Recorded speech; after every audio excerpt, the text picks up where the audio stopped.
අපි හිතන දේවල් අපිව විනාශ කරනවා කියලා දන්නවද? බලන්න මේ විදිහට හිතනවාද කියලා.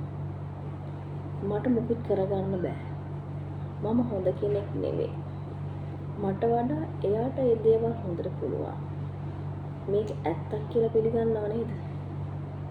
නමුත් මේ දේවල් ඇත්තක් නෙවෙයි. මේ අපි හිතන එක විදිහක් විතරයි. මනෝවිද්‍යාවේ මේකට කියනවා අපි නෙගටිව් ඔටෝමැටික් තෝට් කියලා. ඒ කියන්නේ නෙගටිව් අදහස් කියලා. ඉතින් මේ දේවල් අපි ක්වෙස්චන් නොකර ඇත්ත කියලා විශ්වාස කරනවා. නමුත් මේ දේවල් පාලනය කරන්න ඔයා නෙවෙයි. ඔයාගේ අනිත්‍ය හිත.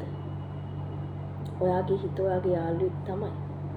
නමුත් එයා හැමදේම සිද්ධ කරන්නේ ඔයා උගන්නන විදියට.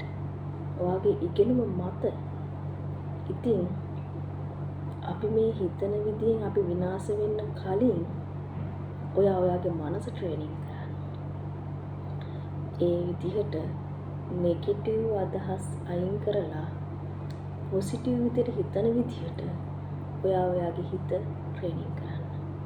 එතකොට කවදාවත් අපි හිතන විදිහෙන් කවදාවත් අපි විනාශ වෙන්නේ නැහැ.